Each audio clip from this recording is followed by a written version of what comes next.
ईश्वर की उपस्थिति में मैं प्रभु को धन्यवाद करता हूँ।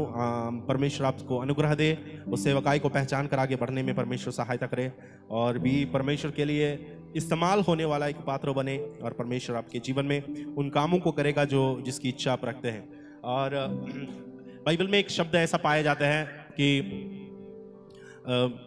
अच्छे अच्छे वरदान की धुन में लगे रहो करके लिखा है। जो भी वरदान है परमेश्वर का, जो भी धुन या इच्छा चाहत में लगे रहो लिखा है। और तुम प्रार्थना भी कर सकते हैं कि तुम किस वरदान परमेश्वर से पाना चाहते हैं। ये एक ऑप्शनल मैं एक बात वचन से मैं आपको बताना चाहता हूं। पवित्र आत्मा की तरह तरह की वरदान के बारे में लिखा गया है। कहीं भविष्यवाणी है, अन्य भाषा है, अद्भुत काम है, विश्वास की बातें हैं। ऐसी तरह तरह की बातों को बताने के बाद बाइबल में बताया है कि तुम भी वरदानों की इच्छा और चाहत में उस धुन में लगे रहो। एक डिजायर होना है, कौन सी वरदान मुझे चाहिए, कौन सी वरदान मुझे पाना है। इस वरदान के धुन में इच्छा में परमेश्वर की उपस्थिति में हम लगे रहे। प्रार्थना उस विषय के लिए हम करें। हालेलुया। अंत के दिनों में कलीसिया की बढ़ती जो होगा, मैंने जो समझा हूं वो उस अनुसार मैं आपको बताता हूं। अंत के दिनों में कलीसिया गिनती में बढ़ने वाला है। क्या होगा? गिनती में बढ़ने वाला है, ना केवल क्वालिटी में। एक समय था पास्टर लोग सिर्फ यही बोलता था कि कलीसिया भले खाली भी हो जाए तो भी हम लोग किसी के साथ समझौता नहीं करने वाला है। मगर आज ऐसा पल आ चुका है, समझौता करने का नहीं बोल रहा हूं, मगर कलीसिया खाली होना कोई पसंद नहीं करता है। कलीसिया में या घोषा या जो भेड़शाला में भेड़ भरे रहे, यानी कलीसिया में लोग भरे रहे, ये हर कोई चाहता है। हालेलुया। और वचन में भी लिखा है, जहां जहां जीवन जल की नदियां बहेगी वहां जीवित प्राणियां क्या होने वाला है? खड़े होने वाला है। जहां जहां ये नदी बहने वाली है, जहां जहां ये नदी इसकी फ्लो होने वाली है, वहां सब जीवित प्राणियां खड़े होगी। तो हमारे अंदर जो जल परमेश्वर ने दिया है, जो पवित्र आत्मा को दर्शाता है, यह जल मरा हुआ जल नहीं है। आप जिसके भी पास जाएंगे, आपके पास जो जीवन है ये अपने आप उसके अंदर भी ट्रांसफर होने लगेगा। हालेलुया। नया नियम में एक हस्तांतरण की सेवकाई है, एक ट्रांसफर की सेवकाई है। आशीषों को अपने में सीमित रखने की सेवकाई नहीं, बल्कि आशीषों को औरों को भी देने का सेवकाई है। मतलब अगर मैं आशीषित हूं, मुझे ब्लेसिंग्स मिली है, मुझे पवित्र आत्मा का दान मिला है, मुझे वरदान मिली है, मुझे परमेश्वर इस्तेमाल कर रहा है, तो ये इस्तेमाल मैं अपने परिवार के लिए, कुटुंब के लिए, रिश्तेदारों के लिए नहीं करना चाहिए, मैं सबके लिए करना चाहिए, जो सबका प्रयोजन का है, सबका भलाई के लिए होना चाहिए। तो परमेश्वर विभिन्न प्रकार की सेवकों को इसलिए खड़ा करता है। वचन में इसलिए लिखा है कि परमेश्वर ने प्रेरित को खड़ा किया, भविष्यवक्ता को खड़ा किया, सुसमाचार को खड़ा किया, रखवाले करने वाले को खड़ा किया, उपदेशक को खड़ा किया। यह सबको परमेश्वर ने क्यों खड़ा किया? कलीसिया की क्या हो जाए? उन्नति होने के लिए। कलीसिया की क्या होना चाहिए? तो आप बताओ, कलीसिया की उन्नति होना, उसमें क्वांटिटी में भी होना चाहिए, क्वालिटी में भी होना चाहिए। मतलब गिनती में भी बढ़ना चाहिए और गुण में भी, फल में भी बढ़ना चाहिए। हालेलुया। आज 10 साल पहले सेवा शुरू किया, 10 विश्वासी चर्च में है, अभी 10 साल बीत गए, आज भी 10 लोग हैं, उसका अर्थ वहां की सेवा नहीं बढ़ रहा है। भले हम बोल सकते हैं कि वो क्वालिटी में बढ़ रहा है ना, मगर परमेश्वर की आत्मा, आप देखो, जहां जहां प्रभु यीशु मसीह गया, जहां जहां प्रभु की चेले लोग गए, वे जहां जहां प्रचार किया तो भीड़ इकट्ठे होते थे। क्या होता था? भीड़ इकट्ठे होते थे। जब भीड़ इकट्ठे होने लगा, और देखो एक ही प्रचार में, पतरस के प्रचार में कितने लोग बपतिस्मा लिया? 3000 लोग। अब बताओ, हम बोलते हैं कि 1-2 बपतिस्मा लेना काफी है। पतरस के एक प्रचार में 3000 लोग वहां जुड़ गए, और भी कलीसिया बढ़ता गया करके वचन में लिखा है। हजारों हजारों की मात्रा में कलीसिया में लोग जुड़ते थे। किस कारण से? क्योंकि प्रेरितों के द्वारा जो काम होता था वह देखकर लोगों का मन परमेश्वर की ओर खींचा जाता था और विश्वास वे करते थे, ये मानते थे कि यीशु ही प्रभु है। तो आत्मिक वरदानों को आपको पाने की जरूरी क्या है? एक, आपकी सेवा को पता चल जाएगा। दूसरा, आप औरों के लिए भी आशीष के कारण होगी और आपके द्वारा भी कलीसिया बढ़ने लगेगा। हालेलुया। तो हर एक के अंदर यह इच्छा होना चाहिए, मैं प्रभु के लिए इस्तेमाल हूं और मेरे द्वारा प्रभु की कलीसिया क्या होने पाए, बढ़ने पाए। हालेलुया। हाथों को उठाकर हम प्रभु को धन्यवाद करेंगे। Praise the Lord. कई बार हम लोगों के जीवन में एक बात जो मैं आपको बताता हूं, आप लोगों को शायद ये मन में विचार होगा कि हम लोग अपनी बुलावा को कैसे पहचान सकते हैं, है ना। अपनी सेवकाई को हम कैसे पहचान पाएंगे। आपकी सेवकाई को आप कैसे पहचानोगे, आपकी सेवा को आप कैसे पहचानोगे। पहचानने का क्या तरीका है, क्या तरीका है। आप कैसे जानोगे कि प्रभु ने आपको किस काम के लिए बुलाया है, कैसे जान सकते हैं। अभिषेक के द्वारा। हाँ, मतलब अभिषेक आपको जो मिली है, मगर आज भी अभिषेक होने के बावजूद भी लोगों को मालूम नहीं हो रहा है कि मुझे प्रभु ने किस काम के लिए बुलाया। उसको आप कैसे पहचान सकोगे। आगे बढ़ोगे, पीछे नहीं हटोगे, आगे जाओगे। आगे जाओगे तो लेवल बढ़ेगा। हाँ, और प्रार्थना के द्वारा और पवित्र आत्मा के द्वारा। और कैसे आपकी बुलावा को आप कैसे प्रकट रूप में आप समझ सकते हैं। एक है, मैं वचन से बताता हूं, एक है उपवास और प्रार्थना के द्वारा। उपवास और प्रार्थना के द्वारा आपकी सेवकाई प्रकट होगा। हालेलुया।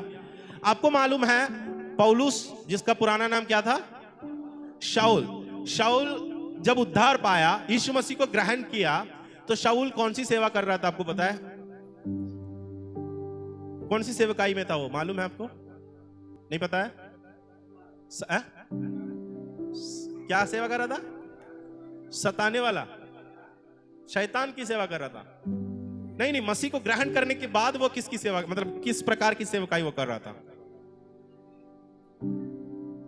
पौलुस किस प्रकार की सेवा कर रहा था। प्रेरितों की पुस्तक 13 अध्याय और उसका पहला और दूसरा वचन। प्रेरितों की पुस्तक 13 अध्याय और उसका पहला और दूसरा। ओके, देखो, प्रेरितों की पुस्तक 13 अध्याय में लिखा है, अंताकिया की कलीसिया में कुछ विशेष सेवक लोग थे। वहां पर उनके नाम लिखा है, अंताकिया की कलीसिया में कई भविष्यद्वक्ता और उपदेशक। उपदेशक यानी टीचर, वचन की शिक्षा देने वाला। तो अंताकिया की कलीसिया में भविष्यद्वक्ता और उपदेशक थे।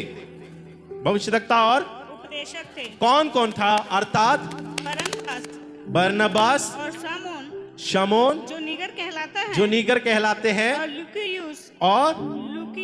लुकियुस, कुरेनी, और चौथाई देश के राजा हेरोदस का दूध भाई मनाहेम। ओके, और शाऊल। और कौन है, शाऊल। ये है अपना पौलुस। तो देखो, बरनबास है और लास्ट में नाम किसका लिखा है, शाऊल। ये लोग कौन, किस कैटेगरी में आते थे, भविष्यद्वक्ता और उपदेशक। ये दोनों में से कोई भी एक भी हो सकता है या दोनों में भी हो सकता है। तो उद्धार पाने के बाद पौलुस और, यानी मैं पौलुस बोलता हूं, ठीक है, शाऊल नाम पुराना नाम था। तो पौलुस और बरनबास, ये दोनों लोगों को खास कर पवित्र आत्मा ने अलग बाद में किया है। तो बरनबास और पौलुस उद्धार पाने के बाद भविष्यद्वक्ता और उपदेशक की सेवकाई में था। मतलब मुझे लगता है कि पौलुस शिक्षा देता था। क्या देता था, वचन प्रचार करता था। कहां पर, कलीसिया में, अंताकिया की कलीसिया में, और आजू बाजू के क्षेत्रों में यहूदियों के बीच में जाकर यीशु ही मसीहा है, यीशु ही मसीहा है, ये सच्चाई को वो प्रचार करता था। तो उपदेश भी देता था, चर्च में टीचिंग देता था, वचन से समझाता था कि किस प्रकार यीशु मसीह मुर्दों में से जी उठा और आज भी जीवित है, और आने वाले हर एक बातों के बारे में पौलुस प्रचार करता था। तो पौलुस उपदेशक और भविष्यद्वक्ता की कैटेगरी में था। हेलो, पौलुस उपदेशक और भविष्यद्वक्ता का, नबी की कैटेगरी में थे। मगर क्या हुआ, अब इसके नीचे का वचन पढ़िए, दूसरा वचन से। जब वे उपवास सहित, देखो, जब वे उपवास सहित प्रभु की उपासना कर रहे थे, उपवास लेकर जब एक दिन वे परमेश्वर की आराधना कर रहे थे, तो पवित्र आत्मा ने कहा, पवित्र आत्मा ने कहा, मेरे लिए बरनबास और शाऊल को उस काम के लिए अलग करो, उस काम के लिए अलग करो जिसके लिए मैंने उन्हें बुलाया है। तो पौलुस और बरनबास अभी कौन सा सेवा कर रहा है, भविष्यद्वक्ता और उपदेशक का सेवा कर रहा है। अगर मैं होता तो मैं इतना खुश होता, भाई मैं तो भविष्यद्वक्ता और उपदेशक हूं, हैं? चर्च में सेवा है, मैं इससे खुश रहना चाहिए क्योंकि अंताकिया की कलीसिया में काफी मसीह लोग हैं, भेंट इकट्ठा होता है, दशवांश इकट्ठा होते हैं और लोगों से आदर मिलता है। तो मेरे अंदर इतनी खुशी होगी, मैं बोलूंगा यही सेवा मेरे लिए बढ़िया है, आरामदायक है। ना बाहर निकलना, ना धूप में जाना है, ना प्रचार के लिए भागना है फिलिप्पुस के समान। मुझे कलीसिया में रहना है। और विश्वासी लोग देखो, जो भी उद्धार पाते हैं ना, डर डर के भय के साथ अपनी सारी संपत्ति लेकर चेलों के पास डालते हैं। जो जितने भी संपत्ति है सब कुछ चेलों के सामने डालते हैं। तो इतनी बड़ी अवसर अगर हम होते तो बोलते कि ये सबसे अच्छा पदवी है, हमको यही चाहिए। मगर उनके मन में उससे शायद हो सकता है उन लोग तृप्त ना हो, या प्रभु में और आगे बढ़ना चाहता है, परमेश्वर के करीब वो रहना चाहता है, इसलिए उपवास लिया। पौलुस और बरनबास ने क्या किया? उपवास लिया और प्रार्थना और आराधना में कलीसिया में लगे रहा। अंताकिया की कलीसिया में, अंताकिया की कलीसिया में जब वे आराधना कर रहे थे तब पवित्र आत्मा, हो सकता है चर्च में बहुत सारे भविष्यवक्ता लोग हैं, किसी एक में से होकर पौलुस और बरनबास से बात करने लगा कि जिस सेवा के लिए मैंने तुझे चुना है उस सेवा के लिए तुझे क्या होना पड़ेगा? चर्च के जो चर्च में जो बुजुर्ग जो होते हैं ना, बड़े बड़े जो होते हैं, जैसे कि उस कलीसिया में मान के चलो वहां पर बड़े बड़े चेले लोग, यीशु मसीह की 12 चेलों में से जो भी है वहां पर होगा, कोई ना कोई नियुक्त किया होगा अंताकिया की कलीसिया में। तो उन लोगों को पवित्र आत्मा कहता है मेरे लिए शाऊल को और बरनबास को क्या करो? अलग करो। किसके लिए? जिस काम के लिए मैंने उसे बुलाया। तब तक पौलुस और बरनबास सिर्फ उपदेशक और भविष्यवक्ता के नाम से जाना जाता था। अब एक अध्याय के बाद अगर आप पढ़ोगे तो उन लोगों का टाइटल बदलते हुए आपको दिखाई देगा। 14 अध्याय और उसका 14 वचन को पढ़े।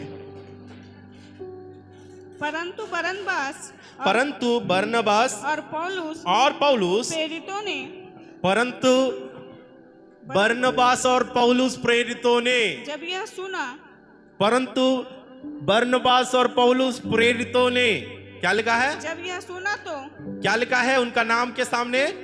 प्रेरितों ने। बरनबास और पौलुस अब प्रेरित बन चुका है, अपोस्तल बन चुका है। पहले किसके लिए चुना गया था? मतलब पहले उन लोगों का क्या सेवा था? उपदेशक थे और भविष्यवक्ता थे। मगर परमेश्वर की इच्छा वह नबी बनकर रहना नहीं है, प्रभु की इच्छा वह शिक्षा देते रहना नहीं है। तो याद रखना, आपके ऊपर परमेश्वर का एक बुलावा है, यह प्रकट होना जरूरी है। आपकी इच्छा हो सकता है भविष्यवक्ता बनने के लिए होगा, आपकी इच्छा हो सकता है सुसमाचारक बनने के लिए होगा, यह आपकी इच्छा है। उसमें प्रभु की इच्छा क्या है जानना हमारी कर्तव्य है।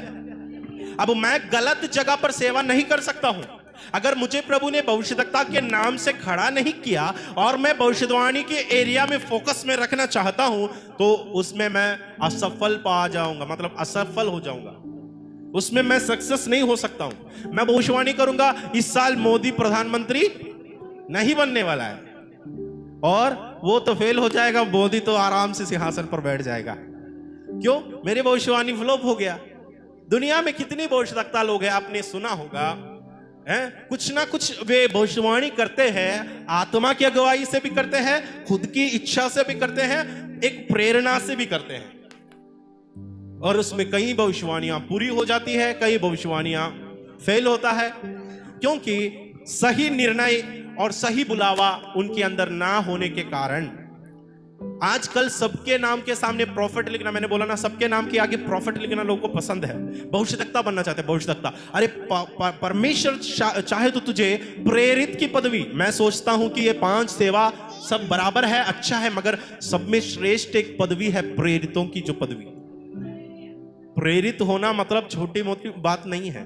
बाकी सारी सेवा में आप हाथ डाल सकते हैं, सुसमाचार प्रचार करना, वचन से प्रचार करना, भविष्यवाणी भी या भविष्य के बारे में भी देखना, ये सब आप कर सकते हैं। वरदान आने पर, पवित्र आत्मा आने पर आपको भी दर्शन दिखने लगेगा।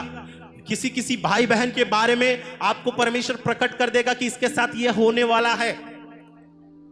यह भविष्यवक्ता का एक चिन्ह है, यह होता है। मगर प्रेरितों का लक्षण कुछ अलग है। प्रेरितों का लक्षण क्या है आपको जानना है? बीते हफ्ता मैंने सुसमाचारक और पास्टर के बारे में आपको बताया था। आज प्रेरित और भविष्यवक्ता, ये दोनों की कैटेगरी को हम देखने वाले हैं। तो देखो, प्रेरित का क्या चिन्ह है, प्रेरित होने का क्या लक्षण है। कुरिन्थियों की पत्री में हम लोग आएंगे, दूसरा कुरिन्थी 12 अध्याय और उसका 12। दूसरा कुरिन्थी 12 अध्याय और उसका 12 वचन। प्रेरित के लक्षण भी तुम्हारे बीच सब प्रकार के धीरज सहित चिन्हों और अद्भुत कामों और सामर्थ्य के कामों से दिखाए गए। जी, क्या लिखा है? प्रेरित के लक्षण भी। पौलुस कहता है, और उसका एक वचन ऊपर से पढ़े, 11 वचन से पढ़े। मैं मूर्ख तो बना, परंतु तुम ही ने मुझे यह करने के लिए विवश किया। तुम तो मेरी प्रशंसा करनी चाहिए थी, क्योंकि यद्यपि मैं कुछ भी नहीं, तो भी उन बड़ों से बड़े प्रेरितों से किसी बात से कम नहीं हूँ। देखो क्या हुआ, यीशु मसीह का 12 चेले हैं, जो 12 को प्रेरितों के नाम से वो बुलाया गया है, क्योंकि ये 12 चेले यीशु मसीह के साथ रहते थे। यीशु ने नियुक्त किया और उसमें से एक हट गया तो उस पदवी में किसी और को चुन लिया। मत्थियास नाम का एक मनुष्य को, पुरुष को उस जगह को भरने के लिए परमेश्वर की आत्मा ने चुना। तो 12 चेले लोगों को हर कलीसिया वाले अच्छा से मतलब मानते थे, क्योंकि ये यीशु मसीह के साथ साथ चला वाला है। यीशु को देखा है, यीशु मसीह से बात किया है, यीशु का आवाज सुना है, यीशु को छुआ है, यीशु ने उनको खिलाया है, यीशु को उन लोगों ने खिलाया है। तो यीशु साथ में रहा है, इसलिए उन लोगों को औरों के बीच में आदर ज्यादा, सम्मान ज्यादा होती थी। पौलुस ऐसा नहीं था। पौलुस का उद्धार तब हुआ जब यीशु मसीह जी उठने के पश्चात, स्वर्गारोहण होने के बाद पौलुस के आंखों पर रोशनी चमकी। तब पौलुस वहां अंधा होकर नीचे गिरा करके लिखा है, और 3 दिन के बाद उनको रोशनी आई और वो बपतिस्मा लिया। मन फिराकर बपतिस्मा लेकर परमेश्वर के चेलों के साथ प्रार्थना में लगे रहा। पौलुस की शुरुआत तब से है जब यीशु मसीह का स्वर्गारोहण हो गया। यीशु संसार से चले गए। इस वजह से लोगों ने प्रश्न करने लगा, पौलुस कैसे प्रेरित बन सकता है? क्योंकि पौलुस ने यीशु मसीह के साथ साथ नहीं चला। 12 चेले लोगों से श्रेष्ठ नहीं है। कलीसिया वाले लोग पौलुस की सेवकाई पर, कुछ कलीसिया पौलुस की सेवकाई पर सवाल उठाया। पौलुस को यहां पर यह प्रूफ करना पड़ा कि मैं भी क्या हूं? प्रेरित हूं। मैं भी प्रेरित हूं। पौलुस एक जगह में कहता है, मैंने भी यीशु मसीह को देखा है। कैसे? जी उठने के पश्चात प्रभु यीशु मसीह का दर्शन पौलुस ने भी पाया है। आपको मालूम है, जी उठने के पश्चात यीशु मसीह का दर्शन पौलुस ने भी पाया है। कुरिन्थियों की पत्री में लिखा है, पौलुस के सामने भी प्रभु यीशु मसीह प्रकट हुआ। तो जी उठने के बाद प्रभु यीशु मसीह का दर्शन को पौलुस ने भी पाया। पौलुस ने भी यीशु मसीह को देखा है, मगर शरीर में रहते समय नहीं, बल्कि नए महिमा में प्रवेश करने के बाद पौलुस ने देखा यीशु को। जो भी हो, यीशु मसीह को उन्होंने देख लिया। एक प्रेरित वो होना चाहिए जिसको यीशु मसीह का दर्शन मिले हो। अगर मैं कहूं तो भारत में ऐसा कई प्रकार के अपोस्तल है और भी था, जिन लोगों ने यीशु मसीह को आमने सामने दर्शन पाया है। प्रेरित होने का एक लक्षण यह है, आप अगर आपके नाम से पहले अपोस्तल लिखना चाहते हैं तो पहले सोचो, क्या मुझे प्रभु के साथ एक करीबी विजन, दर्शन, जैसे मूसा आमने सामने था, जैसे पौलुस आमने सामने था, जैसे अन्य चेले लोग यीशु मसीह के साथ था, क्या वैसे दर्शन आपको मिला है?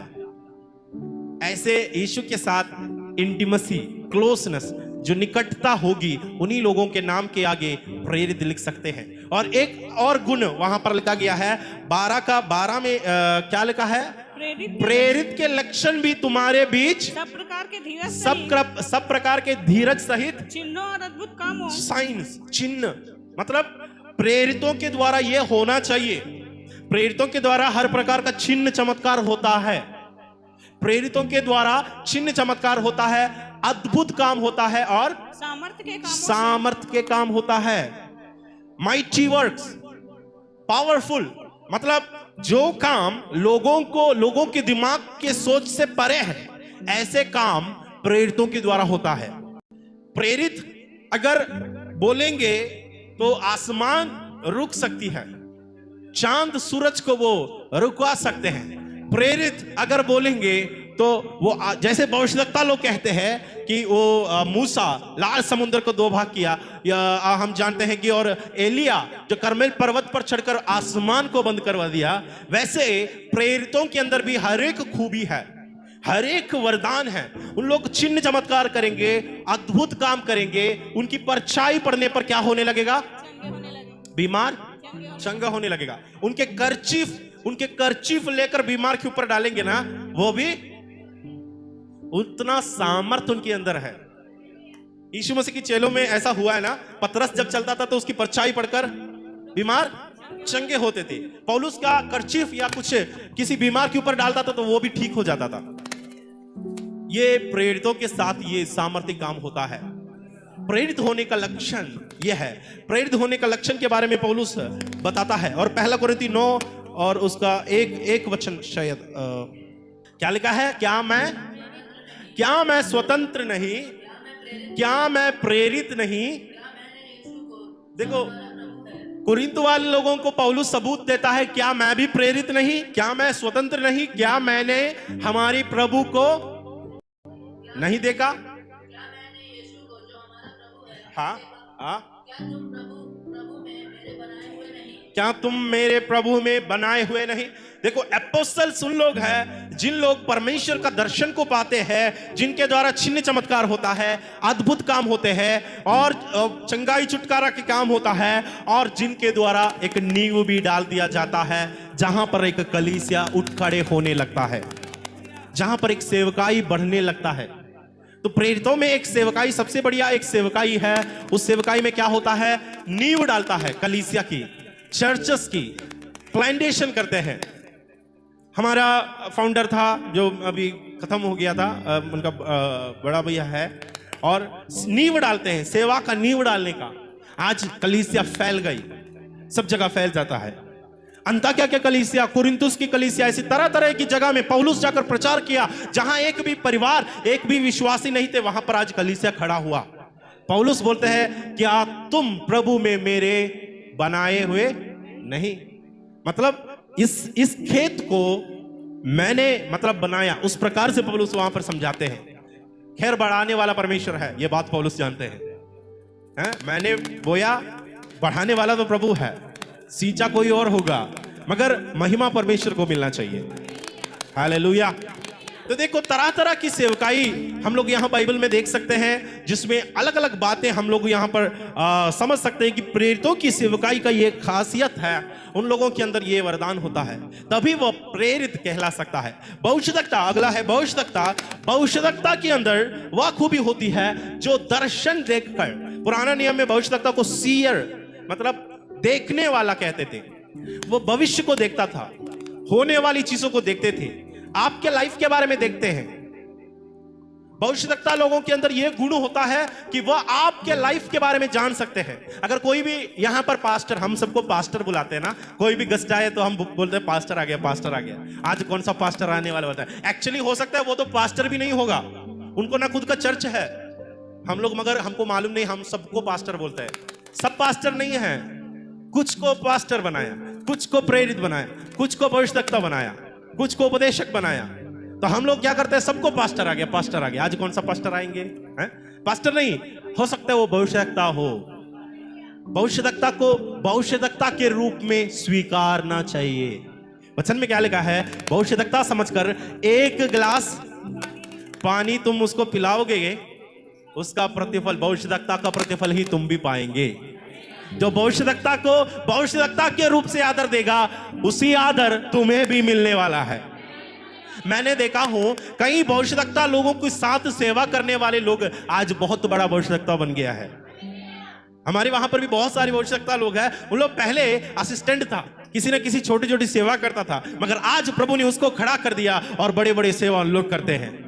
एलीशा कैसा था? एलिया का दास के समान था, एलिया के साथ साथ चलता था, मालिक रिश्ता था, ऐसे उनके साथ चला चला, और देखो जाते समय उसी अनॉइंटिंग किसके ऊपर गिरा? एलीशा के ऊपर गिरा। भविष्यवक्ता को क्या करना चाहिए? स्वीकारना चाहिए। आज के एक जमाने में एक प्रॉब्लम मुझे जो दिखाई दिया, खासकर हमारे एरिया में ज्यादा होता है, भविष्यवक्ता लोगों को एक्सेप्ट नहीं करते हैं। मैंने भी एक समय था, मैं पहले भविष्यवाणी भविष्यवक्ताओं के पीछे ज्यादा नहीं भागता था। मैं वचन, केवल उपदेश, केवल शिक्षा, ऐसी बातों पर मैं बनी रहता था। मगर जब से प्रेयर करने लगा, जब से आगे बढ़ने लगा, तो परमेश्वर की आत्मा ने बताया एक बड़ी जागृति के लिए परमेश्वर ने तरह तरह की सेवकों को खड़ा किया गया है। इन सब को हमको स्वीकारना जरूरी है। हाँ, ये बात सच है कि दुनिया में झूठे भविष्यवक्ता लोग भी पाए जाते हैं। मैं ये नहीं बोलता हूं कि हर एक भविष्यवक्ता को आंख मूंद कर आप विश्वास करें, ना, बल्कि भविष्यवाणियों को तुच्छ ना करें। भविष्यवाणियों को सुनो, आपके बारे में क्या बोला, अरे ये सही है कि नहीं, मेरे बारे में तो मैं तो ऐसा करती नहीं हूं। भविष्यवाणी को तुच्छ मत जानो, मगर परख कर देखो क्या ये मेरी भलाई के लिए है, इससे मुझे कोई भला होता है तो ले लो, नहीं होता है तो क्या करो, छोड़ दो, बात खत्म। भविष्यवाणियों को तुच्छ ना जानो, परखो बस लिखा है, एग्जामिन करना है। उस भविष्यवाणी आपने जो सुना, आपको लगा कि ये मेरे ही बारे में है, मैंने इसको रिसीव किया, मेरे साथ ऐसा ही होने पाए, मैंने इस बात को ग्रहण किया, मैंने इस बात को एडमिट किया, मैंने इस बात को अंगीकार किया, और मैं बोलता हूं ये भविष्यवाणी मेरे लिए है, मेरे साथ ऐसा ही होने लगेगा। जब भविष्यवाणी जब करते हैं तो भविष्यवक्ता लोगों के ऊपर आजकल एक शिकायत ये पड़ती है, खासकर बड़े बड़े पास्टर लोगों को ये इल्जाम लगाते हैं भविष्यवक्ताओं को, इन लोग केवल प्रॉस्पेरिटी के बारे में प्रचार करते हैं। मतलब आशीष आशीष आशीष, केवल आशीष, केवल ब्लेसिंग्स, केवल तुझे प्रभु उठाएगा, तुझे प्रभु ले जाएगा, विदेश का वीजा आने वाला है, तुम्हारा घर बनने वाला है, तुम्हारी बीमारी से प्रभु चंगाई देने वाला है, छुटकारा देने वाला है, फाइनेंस में तुम्हें प्रभु रास्ता खोलने वाला है, आर्थिक श्राप को परमेश्वर तोड़ने वाले हैं। ये सब बातों को जब लोग सुनते हैं तो वचन जो ज्यादा पढ़ते हैं ना, उन लोगों को अच्छा नहीं लगता है, क्योंकि उन लोगों को लगता है ये तो प्रॉस्पेरिटी गॉस्पेल वचन से हटकर ये जाते हैं, इसलिए भविष्यवक्ता लोगों को कई लोग एक्सेप्ट नहीं करते हैं। मगर एक बात मुझे आपको बताना है, भविष्यवक्ताओं को कभी तुच्छ ना जानो। आपको क्या करना चाहिए, भविष्यवाणी को परखना है, मेरे लिए लाभदायक है तो मुझे वो समझना है।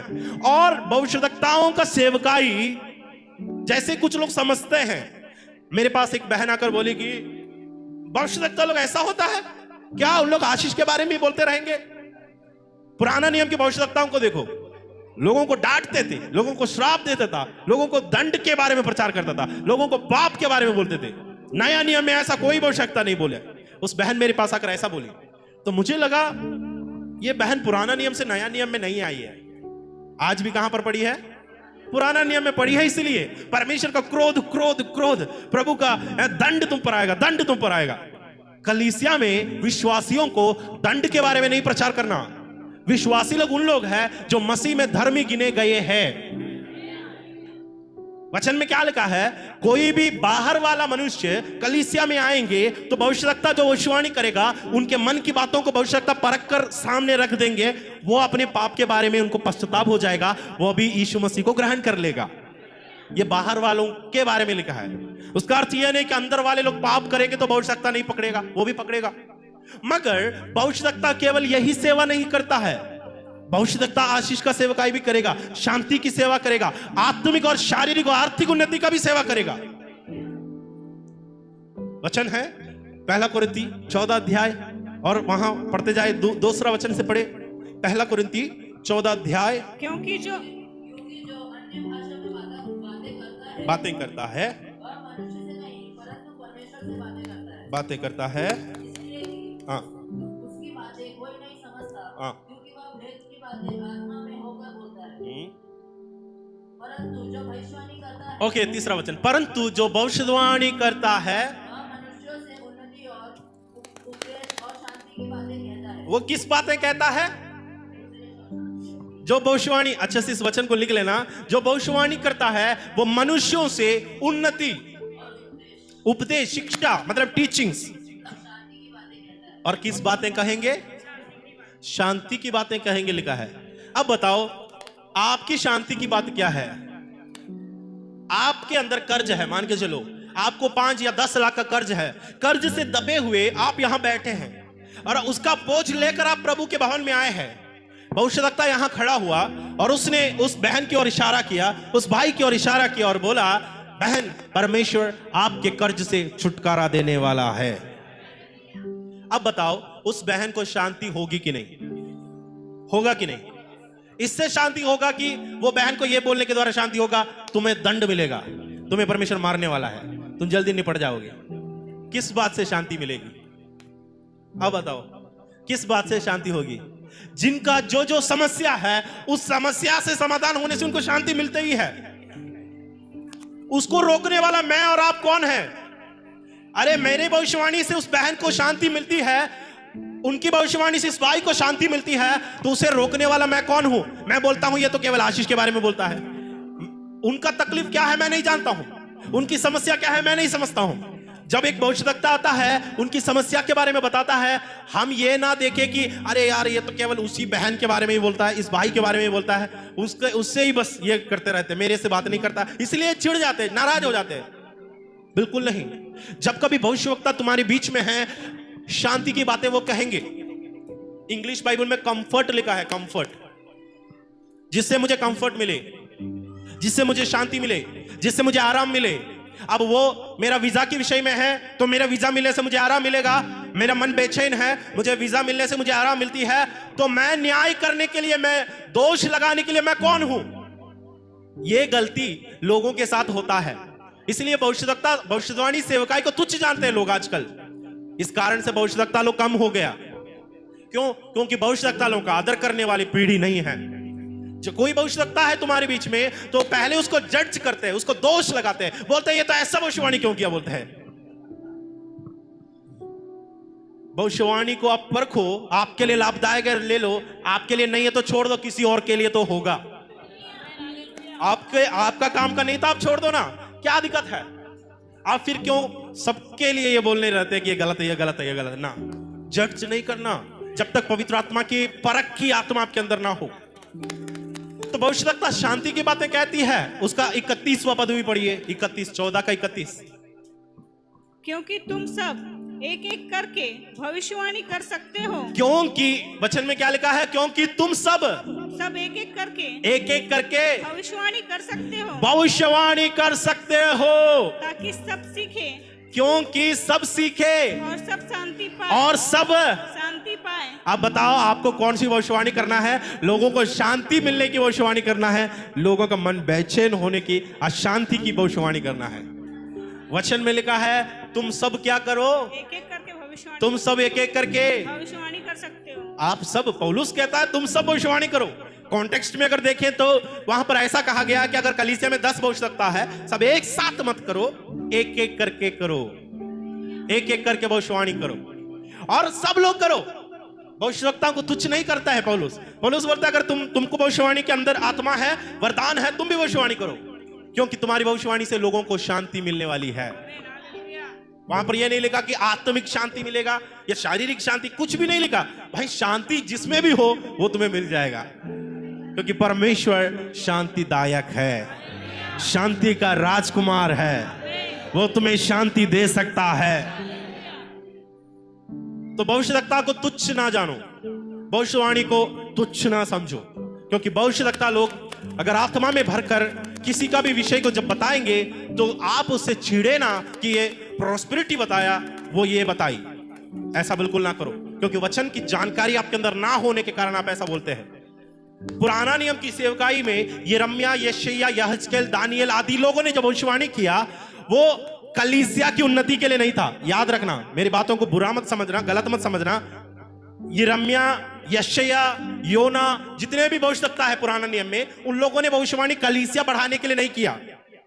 उन लोग इजरायली जो गुलामी में थे, इजरायली जो परमेश्वर से पिछड़ गए थे, इजरायली जो परमेश्वर से दूर चले गए और अन्य अन्य मूर्तों की पूजा करने लगे, उनको ताड़ना दिया, उनको डांटा, उनको बोला मन फिराओ, उनको बोला वापस आओ, उनको बोला तुम परमेश्वर की ओर आ, नहीं तो परमेश्वर तुझे मारने वाला है। ये उन लोगों को बोला गया जिन लोग परमेश्वर से दूर चले गए थे। हम परमेश्वर से दूर चले गए क्या? हम कहां बैठे हैं? हम प्रभु के भवन में। हम बाहर वाले नहीं, हम अंदर वाले हैं। अंदर वालों को उन्नति, शांति और हर एक आशीषों की बात परमेश्वर भविष्यवक्ताओं के द्वारा दे सकता है। कितने लोग विश्वास करते हैं? आज कितने लोग चाहते हैं मेरी शांति की बातें हो जाए? कितने लोग चाहते हैं कि मेरे ऊपर परमेश्वर की भविष्यवाणी पूरा होने पाए? आपके जीवन में भी ऐसी शांति की बातें परमेश्वर कर सकता है। आपका भी जीवन में ऐसी आशीषों की बातों को परमेश्वर कर सकता है। इसलिए पौलुस कहता है तुम सब भविष्यवाणी करो। जब कभी किसी बहन से मिलते हो ना, तो क्या करना, पॉजिटिव वाइब्स, यानी बोलते हैं ना, पॉजिटिव मैसेज देकर छोड़ दो। बीमार में है, वो आपके पास आकर बोली कि मेरा तबीयत ठीक नहीं है, आपको क्या बोलना, बहन ये तो तुम्हें तो खत्म कर देगी, ऐसा मत बोलना है। आपको जवाब में ये बोलना है, बहन तुम चिंता मत करो, प्रभु तुझे क्या करने वाली है। ये एक भविष्यवाणी के शब्द आपके मुंह से निकला है। जब वो बहन चंगी हो जाएगी, वो आकर गवाही देगी, वो आकर बोलेगी ये फलाना बहन ने मुझे बोली थी मैं क्या हो जाऊंगी, प्रभु ने मुझे छुड़ाया। सब भविष्यवाणी कर सकते हैं, सब भविष्यवाणी कर सकते हैं, कर सकते हैं। हालेलुया। तो परमेश्वर मगर विशिष्ट सेवा के लिए कुछ भविष्यवक्ताओं को खड़ा करता है। बाइबल में लगभग 130 से अधिक भविष्यवक्ताओं का नाम लिखा है। कितने भविष्यवक्ता है? 130 से अधिक है, 133 134 के आसपास है। भविष्यवक्ता लोगों का नाम से लिखा गया है। और भी ऐसी कई जगह में लिखा है, भविष्यवक्ताओं का झुंड लिखा है, वो 1000 है, 100 है, उसमें नाम नहीं लिखा किसी का, इसीलिए मैंने बताया। भविष्यवाणी को सबसे ज्यादा प्रमोट कब किया गया मालूम? एलिया के समय में हुआ है। एलिया के समय में प्रोफेटिकल स्कूल, जैसे अभी चेन्नई में बराका बोल के एक सेंटर है। मैं बीते समय में मैं नागपुर में गया था बराका का मीटिंग में 5 दिन का, बहुत अच्छा लगा था। तो बराका एक और सेंटर है चेन्नई में, वहां पर 30 दिन का प्रोफेटिकल क्लासेस होता है। बहन लोगों के लिए भी होता है, भाई लोगों के लिए होता है, बहुत अच्छा रहता है। वहां जाने से आपको ऐसा लगेगा कि बाप रे बहुत अच्छा लगेगा, एक आत्मिक एनवायरनमेंट में आप आ गए। आपका मोबाइल वहां यूज करने नहीं देगा, आप वहां पर सिर्फ प्रार्थना वचन में लगे रहोगे। वहां से निकलने वाले बहुत सारे लोग भविष्यवक्ता बनकर निकलता है, भविष्यद्वक्तिनी बनकर, यानी लेडीज में भी बहुत सारी भविष्यवाणी करने वाली बनकर निकले हैं। आजकल बहुत सारे लोग वहां जाते हैं और पवित्र आत्मा के वरदान को पाकर एक अच्छा वातावरण हमको मिल जाता है। क्योंकि घर में अक्सर हम लोग प्रार्थना नहीं कर पाते, क्योंकि बच्चे हमको डिस्टर्ब करते हैं। यहाँ पर बीवी बैठकर टीवी देखते रहेंगे, आप पति बैठकर यह करते रहेंगे, वहां पर यह गीत सुनता रहेगा, और हमारा पड़ोस वाला वो डीजे लगाते रहेंगे। तो हमारा मन में हमारा ध्यान प्रभु की ओर जाने से ज्यादा ये गाना कहीं सुना जैसा लग रहा है, हमारा कान इसके पीछे जाते हैं। हम लोग परमेश्वर के वचन को ज्यादा ध्यान नहीं केंद्रित कर पाते हैं। इसलिए पौलुस उपवास लेते समय कहां चले गया? मरुस्थल में गया। यीशु मसीह उपवास लेकर कहां गया? यीशु मसीह भी जंगल में गया। क्यों? जानवर लोग इतना परेशान नहीं करेंगे जितना इंसान करते हैं। ये यीशु मसीह को मालूम था। घर में पति पत्नी के साथ रहने से अच्छा जंगल में जाकर उपवास में बैठ जाए। कोई तो मुझे बीच में कहा था, शायद हिम्मत था, मुझे 3 दिन को उपवास लेना है, मैं ऊपर बैठ सकता हूं क्या करके पूछा। क्यों? घर में क्या दिक्कत है? बच्चे लोग बहुत परेशान करते हैं, बोलते हैं बच्चे लोग बहुत परेशान करते हैं। उपवास में हमारा ध्यान फोकस करने के लिए, उपवास में हमको ध्यान केंद्रित करने का वातावरण आज हमारे बीच में नहीं है। क्योंकि दुनिया इतना आगे बढ़ चुकी है कि हमको हर प्रकार 1-1 मिनट में हमारा नजर मोबाइल में जाते हैं। हर एक बच्चे से लेकर बड़े तक का एक दिन में कम से कम 6 से 7 घंटा स्क्रीन के सामने है, स्क्रीन को देखते रहते हैं। टीवी हो, मोबाइल हो, लैपटॉप हो, कंप्यूटर हो, जो भी है स्क्रीन के सामने हमारी जिंदगी। नहीं तो स्मार्ट वॉच भी हो, उसी में देखते रहते हैं। तो हम लोगों की नजर देखो, यहां पर भी टीवी में ज्यादा देखते रहते, वहां कुछ भी नहीं चल रहा, फिर भी वहां देखते बैठ जाते हैं। जब वचन वहां दिखाते तो वहां देखिए, बाकी टाइम आप वचन की ओर ध्यान देना। तो हमको एक वातावरण के लिए यह होता है। तो प्रोफेटिकल स्कूल मैं जो बोल रहा था, एलिया के समय में शुरू हुआ था। आपको पता है एलिया के समय में बहुत सारी नबी के चेले लोग थे, झुंड करके उन लोग एक जगह में इकट्ठे होकर प्रार्थना करते थे। उनमें से कई भविष्यवक्ता लोग, अच्छे भविष्यवक्ता लोग थे जिसके द्वारा परमेश्वर बात करता था। कि सिर्फ एलिया नहीं तो उस समय के भविष्यवक्ता बहुत सारे भविष्यवक्ता लोग थे, मगर एलिया के अंदर कुछ अलग से सामर्थ्य था। भविष्यवक्ता का बहुत बड़ी झुंड वहां था, तो भी प्रभु ने आसमान किसके कहने पर बंद किया? एलिया के कहने पर बंद किया। एलिया ने कहा जब तक मैं ना बोलूं तब तक एक बूंद पानी आसमान से नीचे नहीं गिरने वाला है। और ये एलिया के बारे में लिखा है, वो हमारा समान सुख और दुख भोगी मनुष्य था करके याकूब कहता है। मतलब हम भी एलिया के समान हैं, हम भी कहेंगे तो परमेश्वर करने के लिए तैयार है। परिस्थिति क्या है ये मत देखना, आप कौन है ये जानना, और आप क्या बोलते हैं ये सुन लो। आपके बातों को परमेश्वर पूरा करेगा, विश्वास से बोलना चाहिए। एलिया ने जब कहा ना एक बूंद पानी नहीं गिरेगा, उसके बाद एलिया एनडीटीवी या सीबीसी का न्यूज देखने नहीं गया कि बाप रे टेम्परेचर वाला क्या बोलता है, देख लेता हूं एक बार। है कहीं बारिश होने की संभावना तो नहीं है?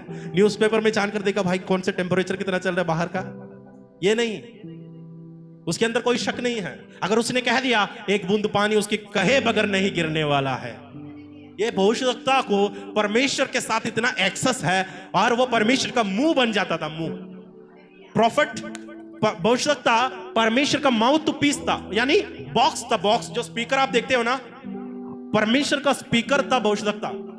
परमेश्वर जो भी बोलना चाहता था भविष्यवक्ता के द्वारा लोगों को संदेश देता था। तो प्रियो, एक भविष्यवक्ता है, दूसरा प्रेरित है, और हमने देखा पास्टर की सेवकाई है, और उसके साथ ही साथ बताया गया है उपदेशक, क्योंकि पास्टर और उपदेशक दोनों लगभग मिलता जुलता एक ही जैसा सेवा करते हैं। और इसमें से थोड़ा सा हटकर सेवा करते हैं इवेंजलिस्ट, सुसमाचारक, जो बाहर निकलते हैं, यीशु मसीह के बारे में प्रचार करते हैं, बड़ी बड़ी सभा में प्रचार करते हैं और लोग चंगे हो जाते हैं और कलीसिया में जुड़ जाते हैं। वैसे तरह तरह की सेवकाई बाइबल में लिखी गई है। परमेश्वर की आत्मा हमारे अंदर आने पर यह सेवा प्रकट होने लगता है। परमेश्वर की आत्मा का दो एक्सपीरियंस बोलकर मैं समाप्त करूंगा। देखो, पवित्र आत्मा का दो प्रकटीकरण है। एक, परमेश्वर की आत्मा हमारे अंदर जब आते हैं तो हमारे अंदर जीवन जल की नदी उमड़ने लगता है। हमारे लाइफ में परमेश्वर की आत्मा जीवन जल की नदी देता है। दो इंस्टेंस मैं आपको बताना चाहता हूं। पवित्र आत्मा की भर्ती या जब हमारे अंदर होता है, एकदम भर जाते हैं। यूहन्ना 4:14 वचन जरा पढ़ेंगे। परमेश्वर की आत्मा की उस भरपूरी के विषय में हम देखेंगे। वह उसमें एक सोता बन जाएगा जो अनंत जीवन के लिए उमड़ता रहेगा। जो अनंत जीवन के लिए उमड़ता रहेगा। 4:14 वचन, इनफिलिंग ऑफ द होली स्पिरिट, पवित्र आत्मा में नया जन्म या पवित्र आत्मा में भरने का एक विषय है। इसमें क्या होता है, जो जल मैं देता हूं वह जल जो पिएगा वह फिर अनंत काल तक प्यासा ना होगा, वरन जो जल मैं उसे दूंगा वह उसमें, किसमें, जिसने पिया। इंग्लिश में लिखा है, बट मैं ASV से, but whosoever drinketh of the water that I shall give him shall never thirst, but the water that I shall give him shall become in him a well of water spring। मतलब यहां पर जो प्रभु ने कहा है ये experience अलग है। मतलब क्या है, पवित्र आत्मा को जब हम पाते हैं तो हमारा नया जन्म होता है। मसीह में नया जन्म, अधिकांश मसीह लोगों का नया जन्म हुआ है। आप सबका नया जन्म हुआ है। आपके अंदर यह जीवन की जल की नदी है। यह क्या करता है, अंदर है, इन हिम, है ना, उसमें लिखा है। उसमें वह एक सोता बन जाएगा, कहां जाने के लिए, अनंत जीवन तक।